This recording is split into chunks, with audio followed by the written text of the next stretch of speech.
Kun shook his head, and Laura understood that he was saying he had never seen such dishes before, which made her feel even more curious. Zhao saw the look on Laura's face and slightly chuckled. "Come, Miss Laura, Mr. Kun, Lady Nya. Try it. These are our specialties." "Then I'll be polite," Laura said.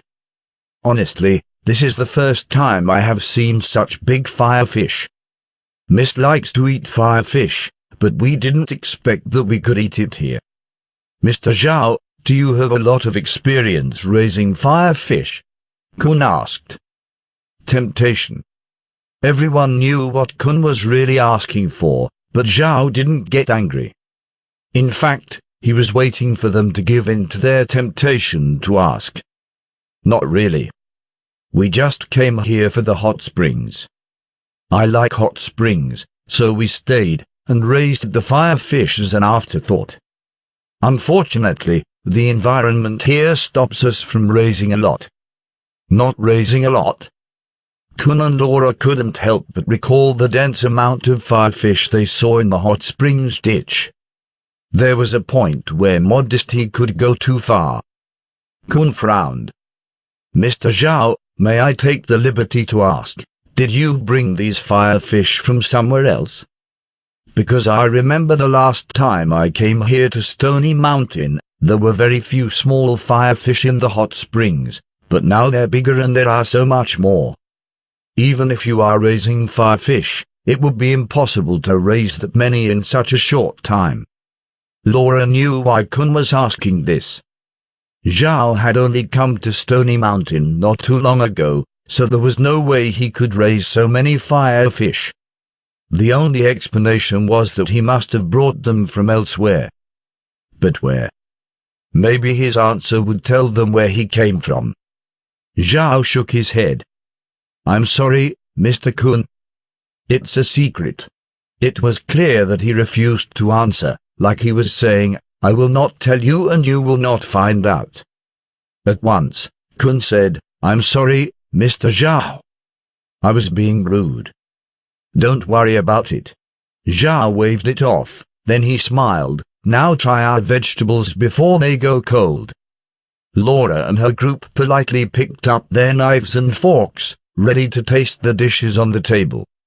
Unlike them, Zhao wasn't a native of the Ark continent, so he was using chopsticks since he wasn't used to knives and forks. Ever since Marin started learning how to make Chinese food, Zhao had been using chopsticks. Green and everyone else thought it was strange, but they didn't say anything about it.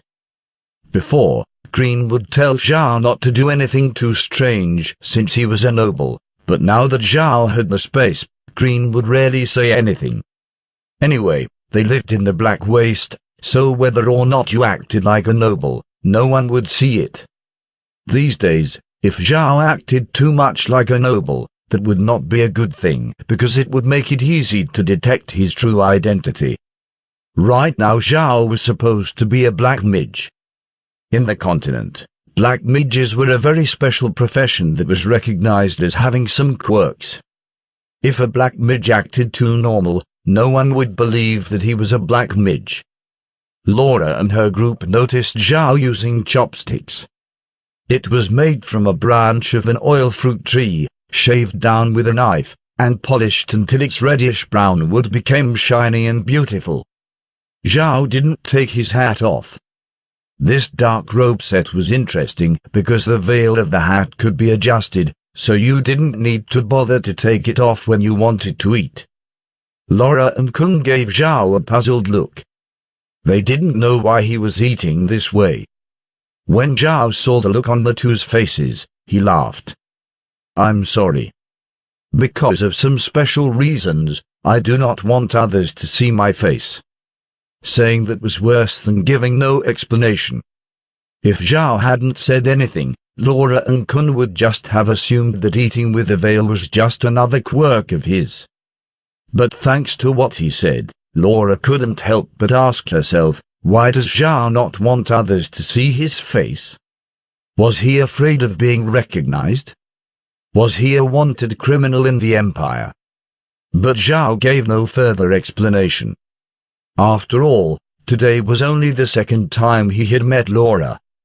So Zhao didn't say anything as he kept his head down and ate lunch. Seeing as Zhao wasn't speaking, Laura and Kun focused on eating.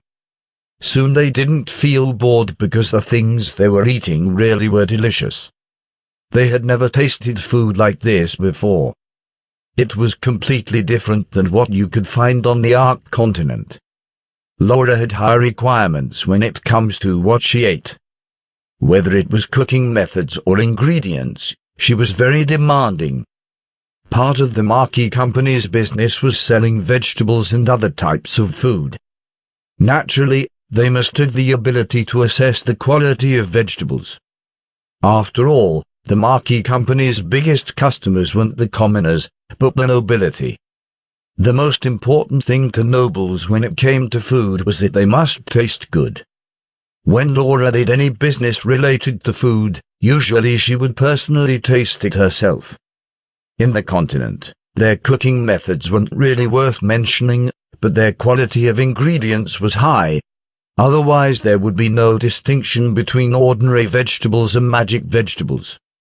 In addition to increasing magic power, magic vegetables also tasted a lot better than ordinary vegetables. It was precisely because of this that Laura became very interested about the food on the table. Not only were the cooking methods good, but each dish also had high-quality ingredients. In the beginning, Laura didn't even want to try the dish that was made from magic radishes. In her opinion, magic radishes were the lowest level of magic vegetables, so she simply wasn't interested in eating it. But out of politeness, she ate one and found that it was the most delicious magic radish she ever had. The taste was pure and crisp. It was simply the best. Laura couldn't help but feel taken aback. She tried all the other dishes and everything was delicious. The most important one was the fire fish. She had eaten fire fish before, so this dish shouldn't be more delicious than any of the other ones she had tried in the past, but it was. It was so good that she couldn't stop herself from eating 2 portions. The atmosphere around the table was good with everyone thoroughly enjoying themselves. Once lunch was over, they all went back into the living room. Meg and Mirin provided everyone with a cup of tea. It was then that Zhao turned to Laura and said, "Miss Laura, you know, if you hadn't come to me, I would have gone to see you." Laura was surprised for a moment, not knowing why he would want to meet her, but then she quickly asked, "What can I do for you, Mr. Zhao?" "It's no big deal. Miss Laura might not see it, but my people are struggling, plus I'm a black mage so it's hard to earn money for my family. I want to ask if Miss Laura can help me with that." Laura was surprised, not understanding what Zhao meant. Although the times she had been in contact with Zhao was short, she had imagined that he was a somewhat arrogant man. His pride was something that was deep in his bones. Such people weren't likely to open up to her about their lack of money and would try to solve their problems by themselves. It was then that Laura immediately thought about the hot springs full of firefish outside. "What do you mean?" Laura asked. She was still not sure what Zhao's idea was. "I want your cooperation in some business, Miss Laura. I don't know whether or not you are willing." Laura's eyes were shining. "Are you talking about selling those firefish?" Zhao gave a slight chuckle. "No, the amount of firefish is too little now. I can only sell about 100 a month to you. What I'm talking about is another business, magic radishes." "Magic radishes? Well, if you're planning to sell a lot, then that is no problem. We at the Maki company could endure it." Laura was justified in saying this because magic radishes weren't precious things. She believed that if Zhao wasn't selling a lot of them, he wouldn't have wanted to meet her. Zhao stared at Laura and said, "Miss Laura, I would like to know if you can endure how much magic radishes I'm going to sell per month." As for the quality of the magic radishes, you just have to taste it. He placed a magic radish on the table,